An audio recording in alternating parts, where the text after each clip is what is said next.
Hello hi అండి, అందరూ ఎలా ఉన్నారు? ఈ వీడియోలో ఈపీఎఫ్ ఖాతాదారులకి మరొక ఇంపార్టెంట్ విషయం అండి.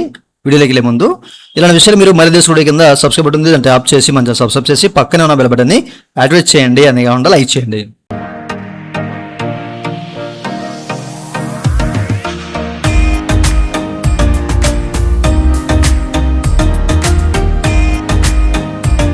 ఇక టాపిక్లోకి వెళ్తే కనుక చాలా మంది ప్రస్తుతానికి ఏంటంటే ఈపీఎఫ్ సంబంధించిన సర్వీస్ కానివ్వండి, లేకపోతే ఎవరైనా కానీ పిఎఫ్ విత్డ్రా చేద్దామన్నా సంథింగ్ పోర్టల్లో ఏదో ఒక యాక్టివిటీ చేద్దామని చెప్పేసి అనుకుంటారు కదా. అయితే మీకు ఈ పోర్టల్లో మీరు చెక్ చేసుకోవచ్చు అండి. ఇక్కడ ఒక మ్యాటర్ అయితే స్క్రోల్ అవుతుంది అనమాట.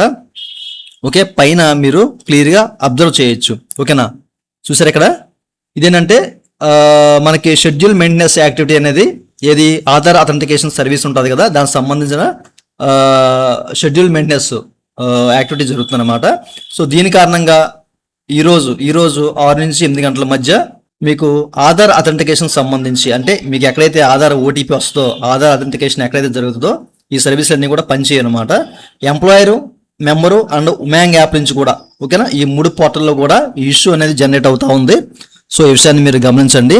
మీరు కనుక మీ పోర్టల్లో కానివ్వండి, లేదా ఎంప్లాయర్ పోర్టల్లో కానివ్వండి, ఉమాంగ్ ద్వారా చేసినా కానీ మీకు ఈ ఆధార్ అథెంటికేషన్ సర్వీసు పనిచేయదు. ఈ విషయాన్ని గమనించాలి. 6 నుంచి 8 గంటల మధ్య ఈ రోజు. సో ప్రతి ఒక్కరికి ఈ విషయం తెలియాలి అన్న ఉద్దేశంతో చెప్తున్నానండి. మీరు కనుక పిఎఫ్ విత్డ్రా పెట్టాలన్నా, లేదా ఇంకేదైనా పెట్టాలన్నా కానీ, ఏ యాక్టివిటీ చేయాలన్నా ఆఫ్టర్ 8 తర్వాత మీరు ట్రై చేయండి. ఇదండి వాళ్ళ వీడియో. ఈ వీడియో మీ నచ్చితే కింద లైక్ బటన్ లైక్ చేసి మనం సపోర్ట్ చేయండి. అలాగే ఇలా విషయాలు మీరు మన తీసుకునే కింద సబ్స్క్రైబ్ ఉంటుంది, అంటే యాప్ చేసి మనం సబ్స్క్రైబ్ చేసి పక్కన అలవాటు చేసుకోండి. Thank you for watching and జై హింద్.